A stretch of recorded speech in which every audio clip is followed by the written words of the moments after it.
okay? The value of that construction entrance should have been amended to the additional permit, which I believe they paid $1,500 for the additional permit, and they were fined $250 for the fine for not having the permit to begin with, okay? So they brought in 10 truckloads of stone. They came across Schwenk Road, which is an 8,000-ton limit, okay?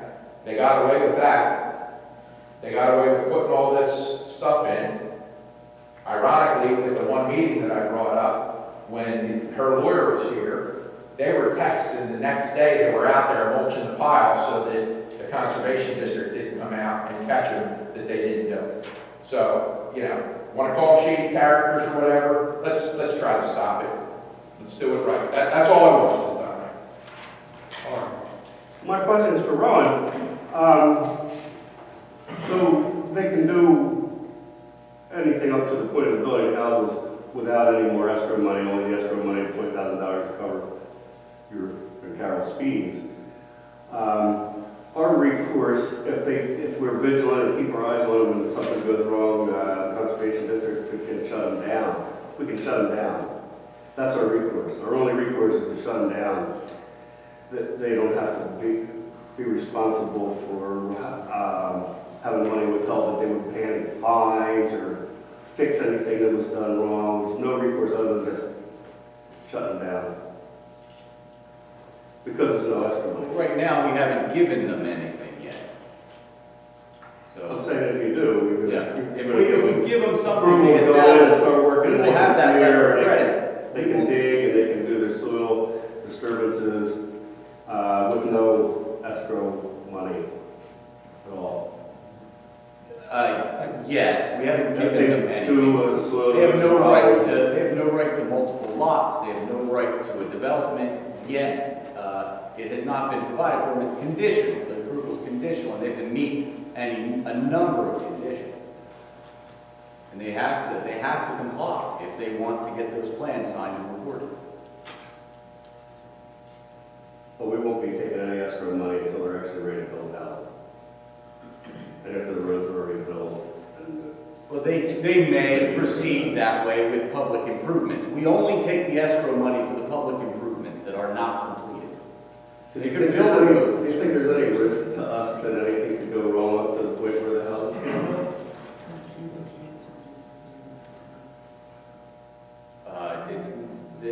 they're doing it at their risk.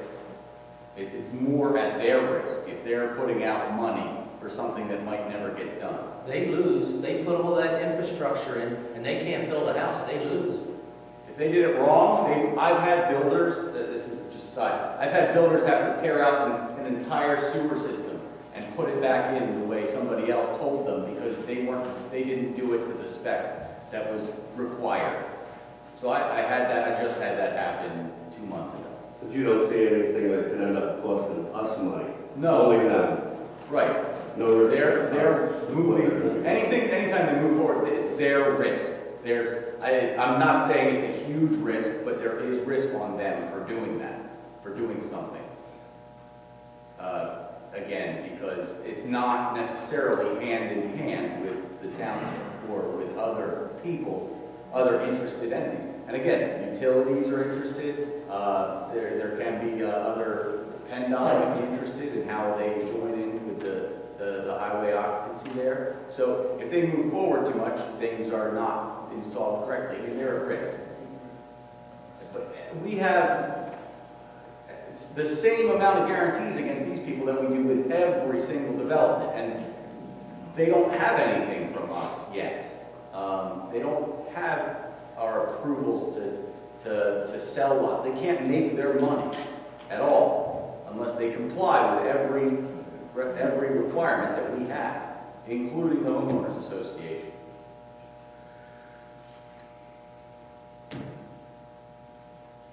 Linda Jackson, Simmons Road. I want to concur at one point with Solicitor Keenan.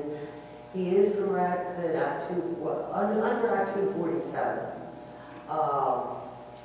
they do have to put up the escrow for improvements. I can't think of the court case right now. It's like Takis versus something.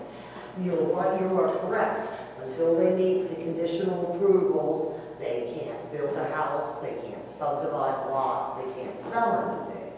But there is some type of guarantee under the municipal planning code, I believe it's section Article 5 or 6 under the, SALDO, that, let's say, they go in there, they build half the roads, they dig up, they put some sewers in, and then they just go belly up, go bankrupt, and the project.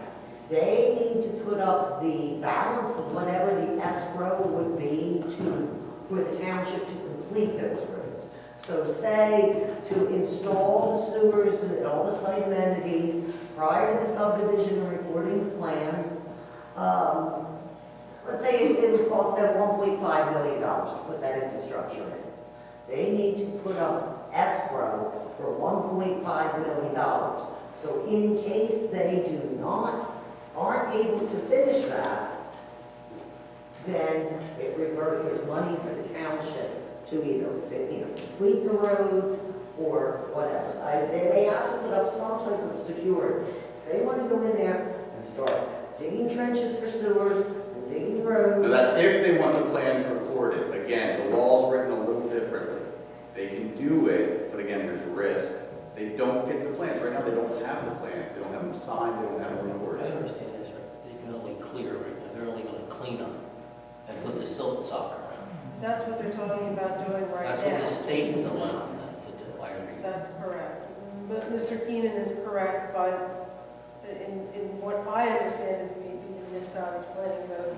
That's how it reads. I'm not a lawyer, That section but reads. the way I read it, as Mr. Keenan is saying, they could do improvements. They just can't sell a lot until that plan is recorded. And they can't get the plan recorded until they either install all the improvements or put up an escrow. So how does that work with the sequence of events? You reviewed their plans, you gave them all your conditions throughout the whole period of time, and now they can just do whatever they want at their own risk and not follow any of any of the guidelines that they put on the plans? So as I stated, they're supposed to They do still things- have to stay within the sequence. Yeah. But they're out of the suite. They're out of the suite. That's watched by DEP. And they have actually talked to the Conservation District about adjustments to that sequence. Yeah. I Well, recall you that can at one do of their meetings. So, the Conservation District is administering the NPDES for DEP. And there was conversation at a previous meeting, the one with the Township building, I think you were there, Bob, where they were talking about an adjustment to the sequence that they were getting approved by the Conservation District under the NPDES plan.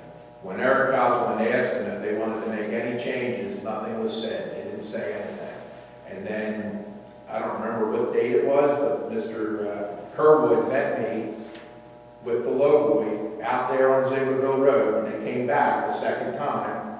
Okay, they extended the construction entrance. He was on the Board of Supervisors at that time. He could have stopped it. He could have called the other two board members, had a discussion. He allowed them to proceed. They went and did it. Not only did they do that, they went back to the stream and put in a casing in the stream. That was the only thing that they had asked about in the meeting was, do you mind if we put a bigger casing in instead of the 18-inch crossing pipe that was asked for? And they also got permission from the Conservation District for the expansion of the construction entrance. I recall that as well. That went to the Conservation. But the Conservation District doesn't take care of our permits, so at that point in time, either you or Dave Wallace should have mentioned, hey, if you guys want to put additional expense in there, then your permit fee goes up. So they got away with doing it. So at some point in time, they should pay whatever that balance is that they put in. 10 loads of stone at $300 a load, there's $3,000. So what's our permit based on an additional $3,000?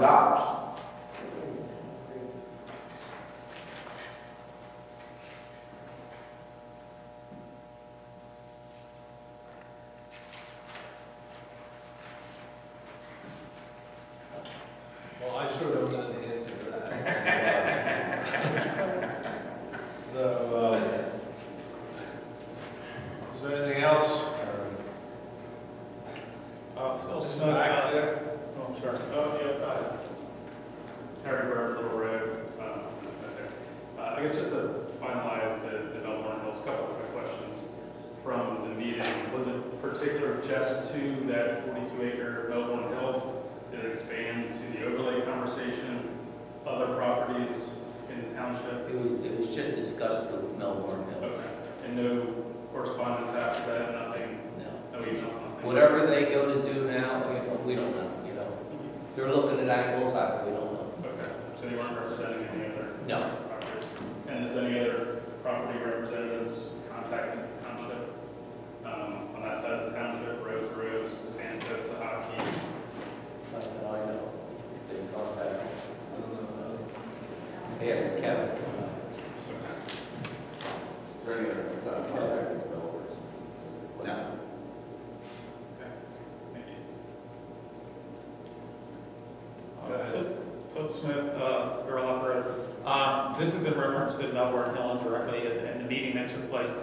Kevin had mentioned earlier tonight that there was a 2-hour meeting, and the 2-hour meeting, of course, was, you know, the cost of that was being incurred by the representatives or the organization, you know, handling Melbourne Hill. So I was to crunch some numbers very quickly. We heard from Mr. Keenan tonight that he bills out at $130 an hour for his services. And we had at least one other professional staff member, that was Carol, present at that meeting. That's 4 hours of billing time. That would seem to me to be indicating that the township constituents are picking up the bill for the difference between the $180 that organization is being billed at and what our costs are for having those professional staff represented in that meeting. So I guess maybe you can help me understand, you know, who is actually paying for that. Melbourne Hills. So they're actually going to be paid. I assume that you're not doing your work pro bono, professional people. Therefore, I guess. Phil, if you want, I can show you the bill. I'll show you how I came up with the amount, okay? Okay, sure. Okay. And we have a developer's agreement in place. That's why I just tried to mention that for a lot of people that are unfamiliar. I thought you were familiar, though, with that they agreed to pay all professional fees in relation to their development. It just didn't sound like the numbers were crunching out to be, you know, what you were told here tonight. Did you say it was 86. $486? I thought it was 186, I'm sorry. Yes, okay, so it was Yeah. 486. Very good, thank you. Last month I brought the, I'm sorry, I feel for being informative. Last month I brought the problem with the outages, and I asked if there was something that could probably connect with PICO to make some communication between them and the township. That if any area, and both Frederick would have an outage, you would know what homes were involved, so that we could then get the police and the fire company involved with it in case someone would need some type of emergency. You know, people that would leave their homes when an outage would occur, people that, you know, bring in things that would be dangerous to their home and use when an outage, that type of thing. Do you know if you've been able to come up with anything with PICO, or are they ignoring you?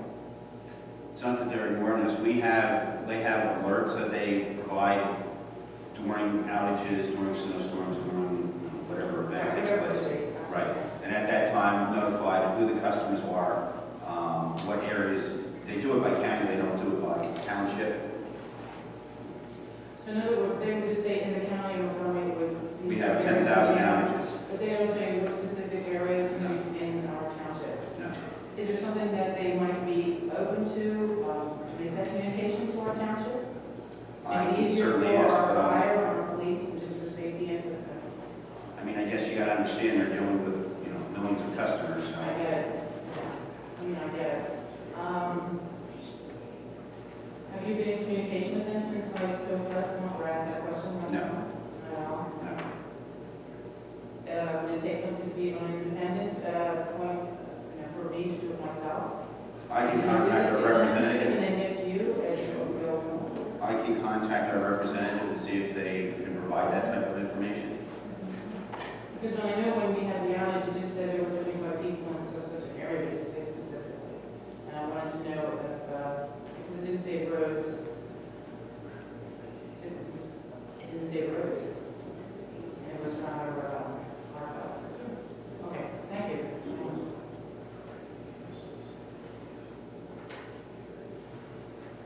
Any other public comment? I'll move to adjourn. Second? Second.